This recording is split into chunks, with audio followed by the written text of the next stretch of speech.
Bismillahirrahmanirrahim. Inna hamdalillah nahmaduhu wa nasta'inuhu wa nastaghfiruhu wa na'udzu billahi min shururi anfusina wa min sayyiati a'malina. May yahdihillahu fala mudilla lahu wa may yudlil fala hadiya lahu. Asyhadu an la ilaha illallah wahdahu la syarika lahu wa asyhadu anna Muhammadan abduhu wa rasuluh. Allahumma shalli wa sallim wa barik ala nabiyyina Muhammadin wa ala alihi wa sahbihi ajma'in.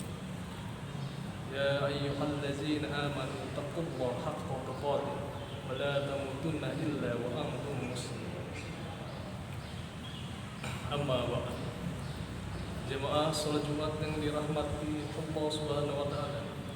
Marilah kita senantiasa memperbaharui takwaan kita kepada Allah, mengerjakan segala yang diperintahkannya dan meninggalkan segala yang dilarang. Karena dengan takwa itulah kita akan selamat dunia dan akhirat. Saudaraku yang dimuliakan oleh Allah Subhanahu wa taala, kini kita berada di bulan Muharram, bulan pertama dalam kalender Hijriah. Bulan pertama dalam kalender Hijriah.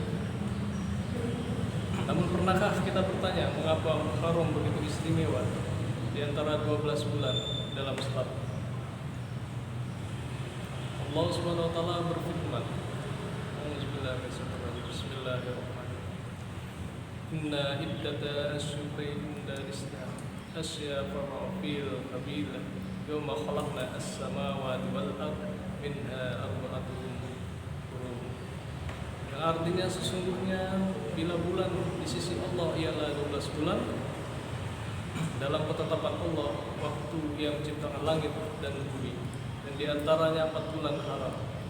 Quran surat At-Taubah ayat 30. 4 bulan haram itu ialah Zulqa'dah, Zulhijjah, dan Rajab. Di bulan-bulan ini dosa diperberat dan pahala pun dilipat gandakan. Namun di antara keempatnya Muharram menyandang satu keistimewaan yang dimiliki yang tidak dimiliki oleh bulan-bulan lain. Rasulullah SAW pernah bersabda, qala Nabi sallallahu alaihi wasallam, afqadulus sami ba'da Ramadan syahrul Muharram, yang berarti puasa yang paling utama setelah puasa bulan Ramadan adalah puasa di bulan Allah, yaitu Muharram. Hadis Muslim.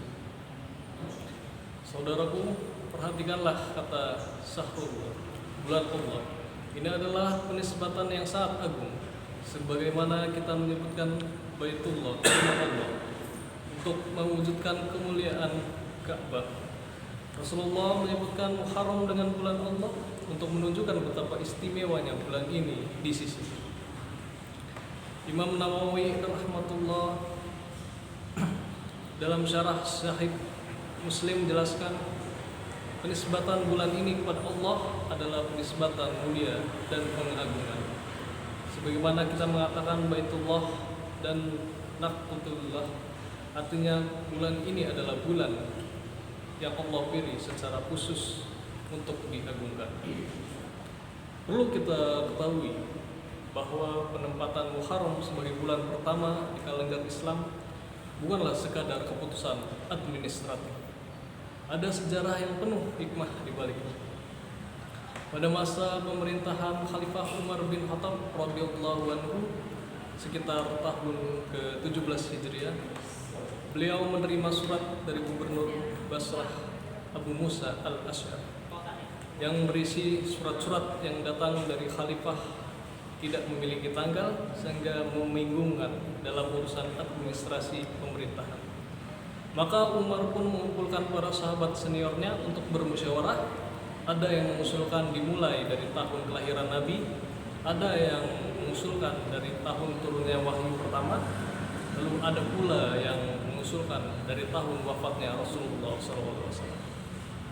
Namun akhirnya para sahabat bersepakat bulat pada peristiwa Isra, pada peristiwa hijrahnya Nabi dari Makkah ke Madinah, yang menjadikan titik awal perhitungan kalender Islam. Dan dipilihlah bulan Muharram sebagai bulan pertama karena ia menandai awal tekad dan niat untuk berhijrah. Mengapa hijrah yang dipilih? Karena hijrah adalah titik balik peradaban Islam. Titik di mana Islam berubah dari sekedar keyakinan pribadi menjadi sebuah komunitas, menjadi sebuah peradaban yang mengubah dunia. Saudaraku, marilah kita sejenak menghayati perjalanan luar biasa Nabi kita. Sebelum hijrah, Rasulullah dan para sahabatnya hidup dalam tekanan yang sangatlah berat di Mekah. Selama 3 tahun penuh, beliau dan seluruh keluarga Bani Hashim dikucilkan di lembah sempit yang dikenal sebagai Siab Abu Talib. Mereka boikot habis-habisan oleh kaum Quraisy, akan diboikot. Tidak diperbolehkan berdagang, tidak diperbolehkan menikah dengan siapapun di luar klien mereka. Tidak boleh bergaul dengan masyarakat Mekah. Anak-anak penangis kelaparan, daun-daun kering pun dimakan sekadar hanya untuk bertahan hidup. Dan belum selesai penderitaan itu, dalam 1 tahun yang sama, tahun ke-10 kenabian Rasulullah, kehilangan 2 orang yang paling beliau cintai, yaitu istrinya Siti Khadijah radhiyallahu anha, istri setia yang pertama kali membenarkan dakwah, dan Abu Thalib, paman yang selama ini bertahun-tahun menjadi perlindungannya. Tahun itu diabadikan dalam sejarah Islam sebagai Amrul Huzn atau tahun kesedihan. Tekanan semakin berat dari kafir Quraisy, akhirnya berencana untuk membunuh Nabi Shallallahu Alaihi Wasallam. Mereka memilih 1 pemuda di setiap kabilah agar darah Nabi terbagi di antara seluruh klan Bani Hashim. Tidak bisa menutup balas pada malam itu. Ketika rumah Nabi dikepung segala penjuru, Allah menyelamatkan beliau. Ali bin Abi Thalib radhiyallahu anhu tidur di tempat tidur Baginda sebagai pengalih perhatian. Sementara Rasulullah keluar dengan tenang di bawah perlindungan Allah yang Maha Kuasa. Allah berfirman tentang momen ini yang paling menegangkan dalam perjalanan hijrah, yaitu surat At-Taubah ayat 40, yang artinya, jika kamu tidak menolongnya, maka sesungguhnya Allah telah menolong ketika orang kafir mengusirnya. Sedang ia salah seorang dari 2 orang ketika keduanya berada di dalam gua. Ia berkata kepada temannya, janganlah engkau bersedih, sesungguhnya Allah bersama kita. Para hadirin, bayangkan momen itu. Di dalam gua yang sempit, di tengah kegelapan malam, dikelilingi musuh yang haus darah, Rasulullah SAW tidaklah gentar. Beliau berkata, la tahzan, inna Allah ma'an. Jangan bersedih, Allah bersama kita. Itulah teladan keteguhan hati yang paling agung dalam sejarah umat manusia. Para hadirin, setelah hijrah segalanya berubah. Di Madinah, Rasulullah disambut dengan kerinduan yang luar biasa dari kaum Ansor. Perempuan dan anak-anak naik ke atas atap rumah untuk melihat kehadiran beliau. Lagu penyambutan yang indah itu masih terkenang hingga hari ini dan masih dilantungkan. Tola'al badru alaini, bulan purnama telah terbit menyinari kami dan celah lembah dari celah lembah Wada. Di Madinah dalam waktu yang singkat, Rasulullah membangun fondasi sebuah peradaban.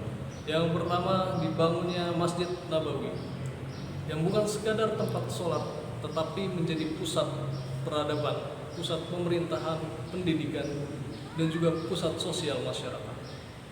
Kedua, dikukuhkanlah perjanjian persaudaraan Mu'aqbah antara kaum Muhajirin dengan kaum Ansor. Sebuah ikatan persaudaraan yang melampaui batas suku dan darah. Lalu yang ketiga, ditetapkanlah Sakhifah Al-Madinah, yaitu Piagam Madinah, yang mengatur kehidupan berdampingan antara berbagai kelompok secara bermoral dan bermartabat.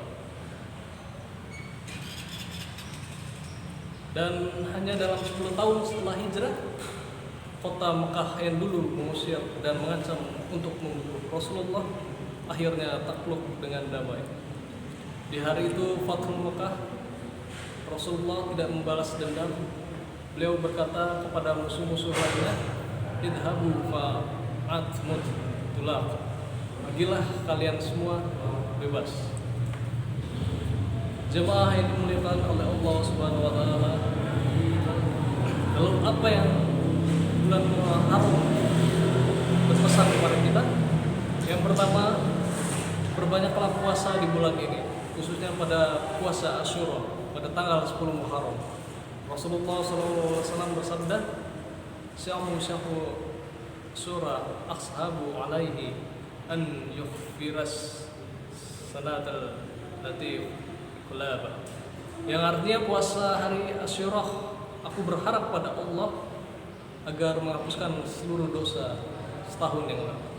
Dan Rasulullah SAW juga menganjurkan untuk menambah puasa sehari sebelum tanggal 9 Muharram yang disebut Tasyura, agar berbeda dari kebiasaan kaum Yahudi yang hanya berpuasa pada hari ke-10.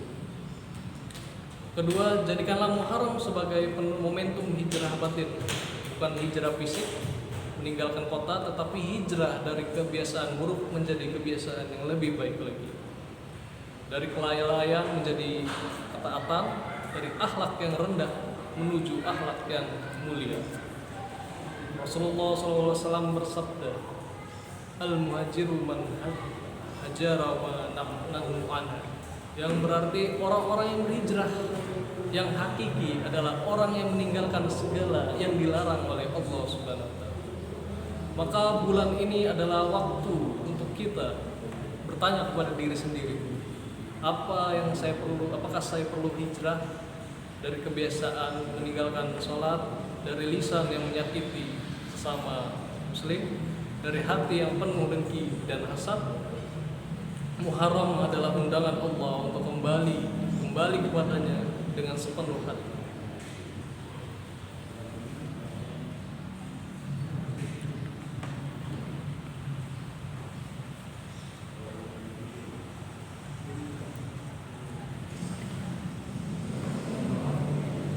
Inna hamdalillah nahmaduhu wa nasta'inuhu wa nastaghfiruhu wa na'udzu billahi min shururi anfusina wa min sayyiati a'malina, may yahdihillahu fala mudilla lahu wa man yudlil fala hadiya lahu. Asyhadu an la ilaha illallah wa asyhadu anna Muhammadar Rasulullah wahdahu la syarika lahu. Allahumma shalli wa sallim wa barik ala nabiyyina Muhammad wa ala alihi wa sahbihi wa man tabi'ahum bil ihsani lil yaumil qiyamah. Jemaah salat Jumat yang dirahmati oleh Allah Subhanahu wa taala, di penghujung khutbah ini izinkanlah khatib menyampaikan satu pesan terakhir yang semoga terpatri dalam hati kita masing-masing. Ibnu Rajab Al-Hanbali radhiyallahu anhu dalam kitabnya Latif An-Nasib menyebutkan bahwa bulan Muharram adalah bulan yang paling mulia setelah bulan Ramadan, dan keistimewaan bulan ini bukan hanya pada amalan puasa semata, tetapi pada semangat yang kita bawa, semangat pembaharuan, semangat hijrah, semangat memulai kembali menuju kebenaran. Saudaraku, Rasulullah meninggalkan Mekah bukan karena lemah atau menyerah. Beliau berhijrah karena taat kepada Allah. Karena ketaatan kepada Allah, Allah membuka jalan yang baru yang tidak pernah bisa dibayangkan sebelumnya. Maka pada hari ini, di bulan Muharram ini, marilah kita bertekad dengan sungguh-sungguh, saya akan berhijrah dari versi saya yang lama menuju versi yang lebih baik lagi. Tinggalkanlah dosa yang sudah lama kita gendong, kembalilah kepada sholat. Tinggalkanlah maksiat, perbaiki hubungan yang sudah lama retak. Berbanyak istighfar dan taubat, karena pintu Allah tidak pernah tertutup sebelum nafas terhenti. Allah Subhanahu wa taala berfirman, Bismillahirrahmanirrahim, dalam surat An-Nur, yang artinya, dan bertaubatlah kamu kepada Allah, wahai orang-orang yang beriman, kamu beruntung. Semoga Allah memberikan kita kesempatan dalam bertobat dan menerima amal ibadah kita, mengampuni seluruh dosa-dosa kita, mempersatukan hati-hati kita dari kebenaran, menjadikan Muharram ini sebagai awal yang lebih baik dalam perjalanan iman kita. Ibadillah, innallaha ya'muru bil adli wal ihsan wa ita'il qurba wa yanha 'anil fahsya'i wal munkar wal baghi ya'izukum la'allakum tadhakkarun. Fazkurullaha ka'azima yazkurkum wa yaqulu ala an yazkurkum wallazina kafaru akbar wallahu ya'lamu ma tasma'un. Allahumma fir lil muslimina wal muslimin wal mu'minina wal mu'minat al ahya'i minhum wal amwat. Allahumma a'izzal islam wal muslimin wa a'izzal syirka wal muslimin. Rabbana fid dunya hasanah wa fil akhirati hasanah wa qina adzaban nar. Sallallahu ala sayyidina Muhammadin wa ala alihi wa sahbihi ajma'in. Walhamdulillahi rabbil alamin. Assalamualaikum warahmatullahi wabarakatuh.